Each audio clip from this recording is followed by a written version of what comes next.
Assalamu alaikum. A cesarean section is a surgical process in which a baby is delivered through curves, complete in the mother's abdomen and uterus. It is a major operation, so it is the safest selection for the mother and baby. There are two main types of anesthesia used for C-section. General anesthesia. This type of anesthesia makes us unconscious, so you won't feel any pain during the procedure.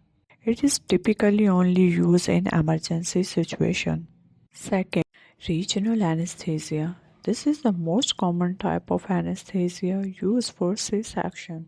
It frees the lower part of your body so you won't feel any pain during the procedure, but you will still be awake.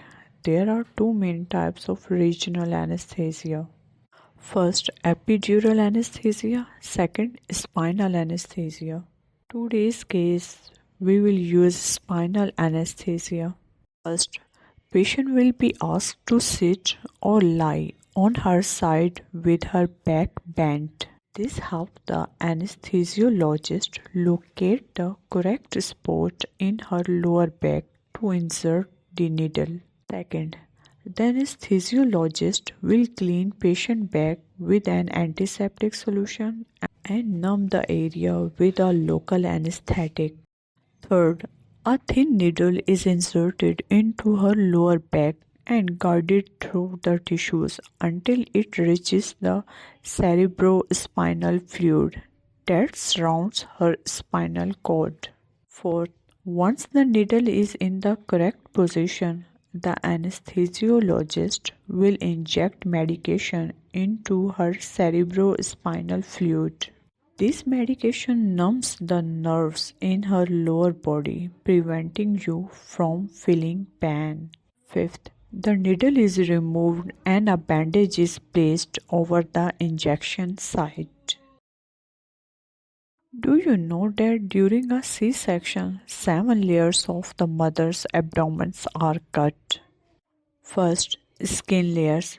This is usually cut horizontally around 10 to 11 cm along to accommodate the size of the baby's head.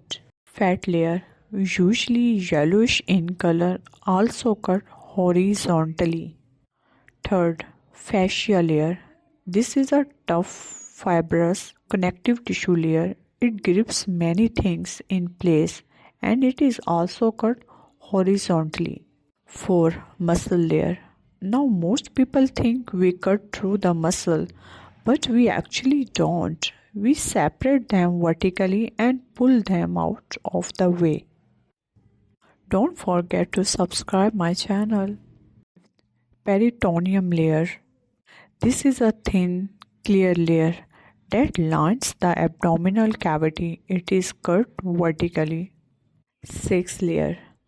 Then once through the peritoneum, we finally get to the uterus. But in the way of the uterus is the bladder. So it's pulled down and out of the way with a protective device we use in the operating room. The uterus is usually cut horizontally, but in an emergency it might be cut vertically to gain access to baby that much quicker. Last, 7 layer. Amniotic sac, which contains your baby and the amniotic fluid. Now this sac can be cut into or pulled out with a pair of forceps. So as you can see, there are 7 full layers between you and your baby. The screen is placed across the mother's body so she cannot see what is being done. The umbilical cord will be cut and the placenta removed. The incision will be closed with stitches. The whole operation normally takes about 40 to 50 minutes. Allah Hafiz.